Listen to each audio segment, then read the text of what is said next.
Good day. In media today, coming up with an original idea is rather difficult. The concept of "it's all been done before" is rather true for both fantasy and sci-fi, with many writers just referencing other works or updating older works for modern audiences. Trying something new can be a rather trying prospect. But in 2013, Jonathan Moeller stepped up and gave it a shot when he created Frostborn, the Grey Knight. The generic fantasy setting has been seen innumerable times before and has been played around with by innumerable writers. But this has got to be one of the most imaginative ways I have yet seen. The novel opens with a letter written by the grandson of Arthur Pendragon, aka King Arthur. In this universe, King Arthur was real and really created a kingdom in England. This version of King Arthur is based upon the concept that said king was actually Roman and attempted to hold together Roman Britain. Sadly for King Arthur's descendants, the Saxons are invading England and putting its people to the sword.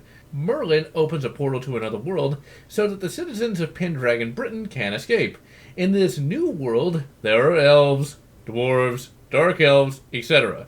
Humanity does well in this new world and bests all its foes. Spider demons, ice zombies are only to name a few. Now why is it that humanity can fight all of those guys, but not the bloody Germans?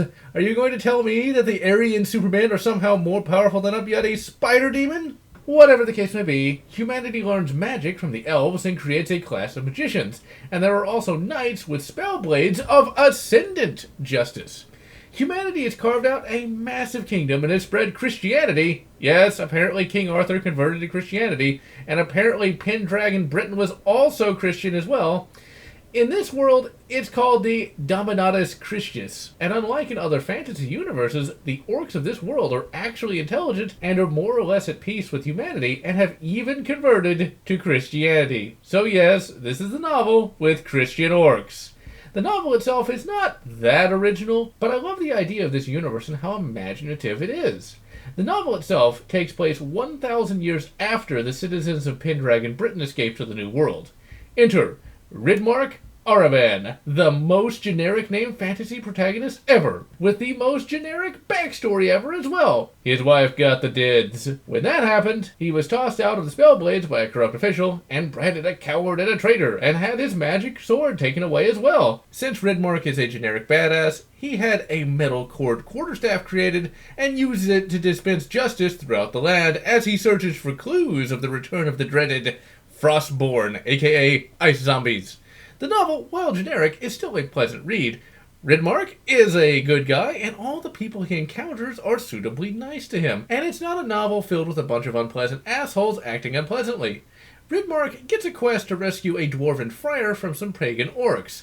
Ridmark kicks asses and takes names and rescues Brother Caius. In this universe, dwarves are literally people of stone and have gray rock-like skin, but they are not humorless curmudgeons, and Caius is a fun character all around. After Caius is rescued, both he and Ridmark see a blue flash in the sky. In another part of the world, a woman awakens in a chamber beneath a destroyed castle. She cannot remember how she got there or how long she has been there. She escapes the chamber only to be captured by some pagan orcs and is taken to their leader named Shadowbearer. Shadowbearer gloats and then orders her to be sacrificed on a dark elven altar. She is taken to the altar by an orc shaman and a detachment of 5 XP mooks led by Karlak, an orc that converted to Christianity but follows the lead pagan orc due to blood ties.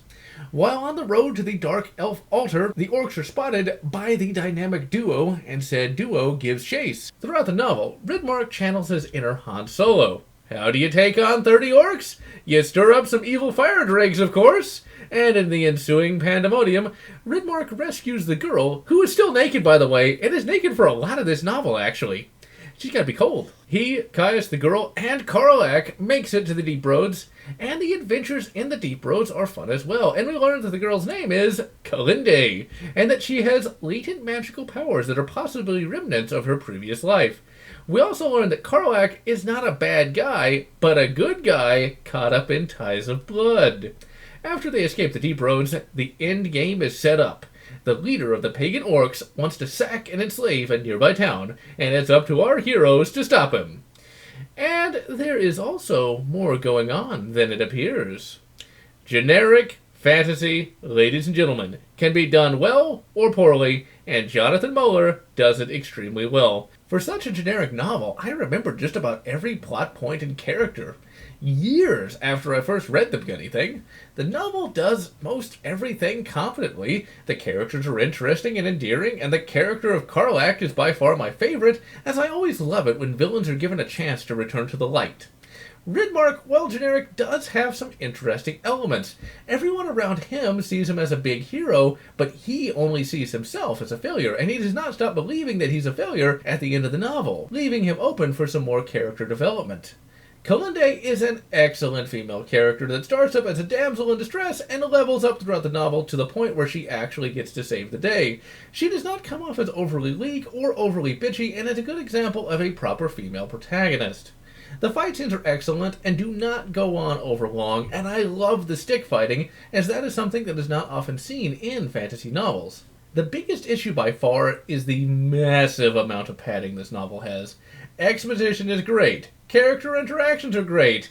However, as the novel jumps from POV to POV, a lot of information that the reader has just read is reiterated again and again, making some parts of the novel rather dull. And this is a short novel, coming in at only 241 pages, and in some places it drags so much that it feels like the novel is much longer than it really is.